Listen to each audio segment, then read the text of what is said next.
नमस्ते बच्चों। बच्चों अभी जल्दी ही आपकी फर्स्ट सेमेस्टर एग्ज़ाम शुरू होने वाली है और आप सभी ने आपका हिंदी का फर्स्ट सेमेस्टर का पोर्शन देखा ही होगा।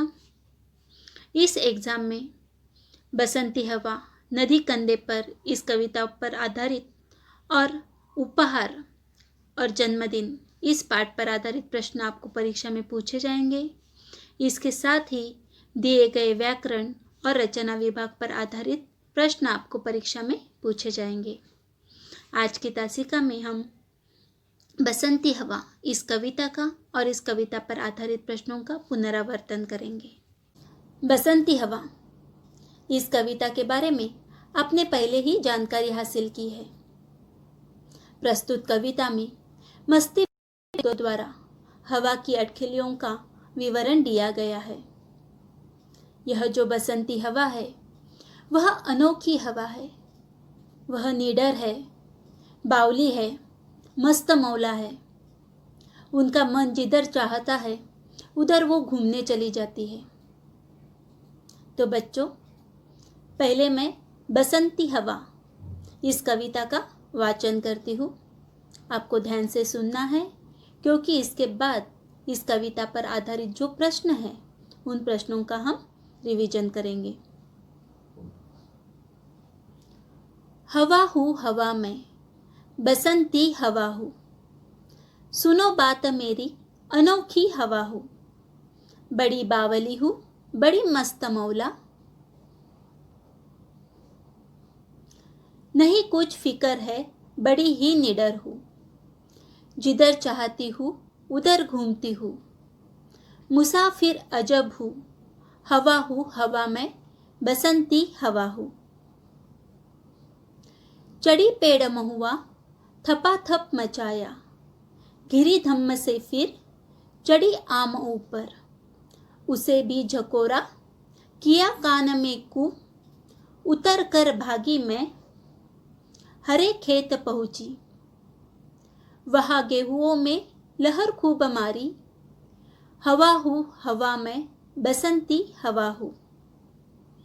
पहर दो पहर क्या अनेकों पहर तक इसी में रही मैं, खड़ी देख अलसी लिए शीश कलसी, मुझे खूब सूझी हिलाया झुलाया गिरी पर न कलसी, इसी हार को पा हिलाई न सरसों झुलाई न सरसों, हवा हूँ हवा में, बसंती हवा हूँ।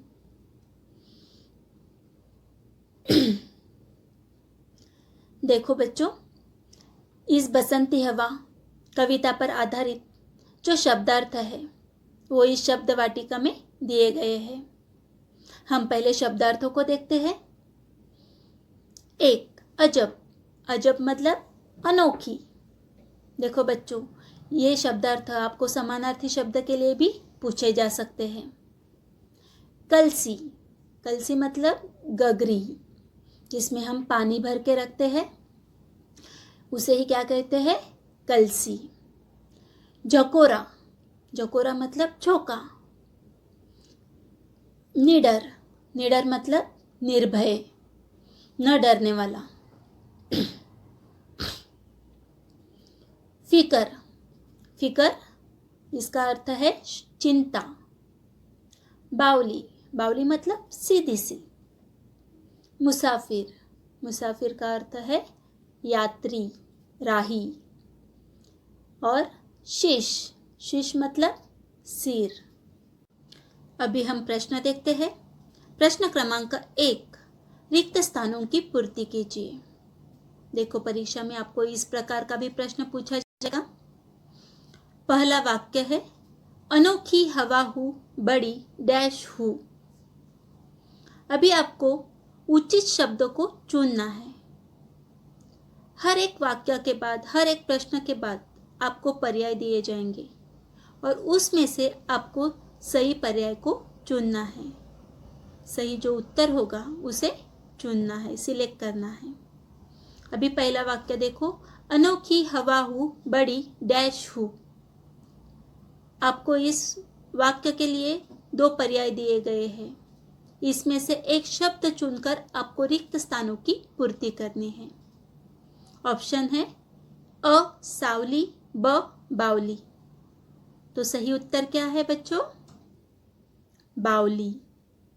तो फिर आपको जो बावली के सामने जो एक छोटा सर्कल दिखाई देता है, उस सर्कल पर जाकर सिलेक्ट करना है, उस पर क्लिक करना है, तो आपका सही उत्तर सबमिट होगा। अनोखी हवा हूँ, बड़ी बावली हूँ। दूसरा वाक्य, हवा हूँ हवा में डैश हवा हूँ। तो सही उत्तर क्या है? अनोखी। हवा हूँ हवा में अनोखी हवा हूँ। बच्चों, हर एक प्रश्न के बाद आपको ऑप्शन दिए जाएंगे। आपको उन ऑप्शन को, उस प्रश्न को ध्यान से पढ़ना है और उसके बाद ही उत्तर सिलेक्ट करना है। तीसरा वाक्य, जिधर चाहती हूँ उधर डैश हूँ। उत्तर है घूमती। जिधर चाहती हूँ उधर घूमती हूँ। 4, उतर कर भागी मैं हरे डैश पहुंची। उतर कर भागी मैं हरे खेत पहुंची। सही उत्तर है खेत।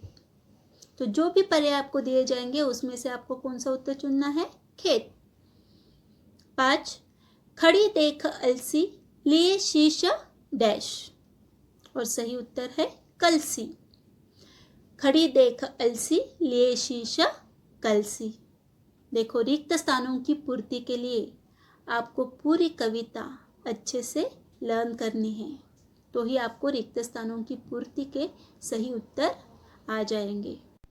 अभी प्रश्न क्रमांक 2, नीचे दिए गए वाक्यों के लिए सही या गलत में से उचित विकल्प चुनिए। अभी आपके सामने कुछ वाक्य दिए गए हैं, उसमें से आपको वो वाक्य सही है या गलत यह बताने के लिए उचित विकल्प चुनना है। परीक्षा में भी आपको इस प्रकार का प्रश्न पूछा जाएगा। वाक्य 1, बसंती हवा बड़ी ही निडर हवा है। बसंती हवा बड़ी ही निडर हवा है, यह वाक्य सही है या गलत? तो सही। तो बच्चों, आपके सामने 2 ऑप्शन दिए गए हैं, सही और अ में सही और ब गलत। तो उसके सामने जो छोटा सा सर्कल दिखाई देगा उसमें जाकर हमें सही उत्तर को सिलेक्ट करना है। अभी बसंती हवा बड़ी ही निडर हवा है, यह वाक्य सही है, इसीलिए हमने सही इस उत्तर को चुना है। अभी दूसरा वाक्य, गांव में पहुंचकर हवा ने गेहुओं में खूब लहर मारी। अभी इसका जो उत्तर है वह है गलत। यह वाक्य गलत है। अभी आप सोचते होंगे कि हवा ने गेहुओं में खूब लहर मारी है, यह वाक्य गलत कैसे है? तो बच्चों, वाक्य को ध्यान से पढ़ना है। देखो, इस वाक्य में क्या लिखा है? गांव में पहुंचकर हवा ने गेहुओं में खूब लहर मारी। तो हवा गांव में पहुंचकर उन्होंने गेहुओं के खेत में लहर मारी क्या? नहीं। तो सही वाक्य क्या है? खेत में पहुंचकर हवा ने गेहुओं में खूब लहर मारी। इसीलिए यहाँ जो वाक्य दिया गया है, गांव में पहुंचकर हवा ने गेहुओं में खूब लहर मारी, यह वाक्य गलत वाक्य है। देखो बच्चों, कितना छोटा सा चेंजेस है, लेकिन आपका उत्तर गलत आ सकता है। इसीलिए आपको ध्यान से वाक्य को पढ़ना है, उसके बाद ही आपको सही उत्तर चुनना है। अभी तीसरा वाक्य, हवा ने अलसी को नहीं हिलाया। सही या गलत? तो यह वाक्य गलत है, क्योंकि हवा ने सरसों को नहीं हिलाया। सरसों को हवा ने नहीं हिलाया था, इसलिए वह वाक्य सही होगा। लेकिन हवा ने अलसी को नहीं हिलाया, यह वाक्य गलत है। चौथा वाक्य, हवा खेत में अनेक पहर तक रही। यह वाक्य सही है, इसीलिए हमें सही विकल्प को चुनना है, सही ऑप्शन को सिलेक्ट करना है। अभी अगला प्रश्न, एक एक वाक्य में उत्तर लिखिए। बसंती हवा कैसी हवा है? तो उत्तर है बसंती हवा अनोखी हवा है। अभी एक एक वाक्य में उत्तर लिखिए। यह प्रश्न आपको परीक्षा में एक एक शब्द में उत्तर लिखिए इस प्रकार का भी आ सकता है, और हर एक प्रश्न के बाद आपको ऑप्शन दिया जाएगा, उसमें से आपको सही उत्तर चुनना है। अभी मैंने यहाँ सिर्फ उत्तर लिखे हैं, लेकिन परीक्षा में आपको ऑप्शन दिए जाएंगे, पर्याय दिए जाएंगे, उसमें से आपको उचित पर्याय चुनना है, सिलेक्ट करना है। तो बसंती हवा अनोखी हवा है। बसंती हवा कौन कौन से पेड़ों पर चढ़ी? तो उत्तर है बसंती हवा महुआ और आम के पेड़ पर चढ़ी। देखो, इसके अलावा यदि दूसरे कोई पेड़ का नाम आता है तो वह गलत हो सकता है, इसीलिए आपको सही विकल्प या सही पर्याय चुनना है। 3. बसंती हवा ने किसे हिलाया झुलाया नहीं? बसंती हवा ने सरसों को हिलाया झुलाया नहीं। अगला प्रश्न है समानार्थी शब्द लिखिए। तो बच्चों, समानार्थी शब्द के लिए भी आपको पर्याय दिए जाएंगे, उसमें से आपको सही पर्याय को चुनना है, सही उत्तर सिलेक्ट करना है। 1. अजब। अजब शब्द का समानार्थी शब्द है अनोखी। 2. कलसी। कलसी का समानार्थी शब्द गगरी। 3. फिकर। फिकर मतलब चिंता। 4. मुसाफिर। मुसाफिर का समानार्थी शब्द यात्री या राही। 5. शीश। शीश मतलब सिर। और 6. हवा। हवा का समानार्थी शब्द है वायु। तो बच्चों, आपको उचित जो उत्तर है उसे सिलेक्ट करना है और पहले शब्दों को ध्यान से पढ़ना है, और क्या प्रश्न पूछा गया है इसे भी आपको ध्यान से समझ में लेना है। अगला जो प्रश्न है, दिए गए शब्दों के लिए लय युक्त शब्द लिखिए। लय युक्त मतलब राइमिंग वर्ड्स। 1. अलसी। अलसी के लिए लय युक्त शब्द कौन सा है? कलसी।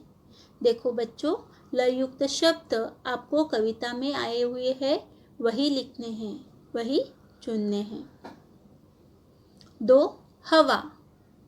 हवा का लय युक्त शब्द है दवा। 3. बावली। बावली के लिए लय युक्त शब्द सावली। और 4. सरसों। सरसों के लिए लय युक्त शब्द है बरसों। इस प्रकार से आपको सही लय युक्त शब्द चुनना है। अगला जो प्रश्न है, विरुद्धार्थी शब्द लिखिए। बच्चों, परीक्षा में आपको ध्यान देना है कि आपको विरुद्धार्थी शब्द पूछे हैं या समानार्थी शब्द पूछे हैं, क्योंकि आपको कंफ्यूज करने के लिए, आपको जंबल करने के लिए ऐसे प्रश्न पूछे जा सकते हैं या पर्याय आपको दिए जा सकते हैं। तो आपको पहले ध्यान से प्रश्नों को पढ़ना है, क्या पूछा है वह समझ में लेना है, उसके बाद भी आपको सही उत्तर चुनना है। 1. हार। हार का विरुद्धार्थी या विपरीत शब्द कौन सा है? जीत। दूसरा शब्द है नीचे। नीचे के लिए विरुद्धार्थी शब्द है ऊपर।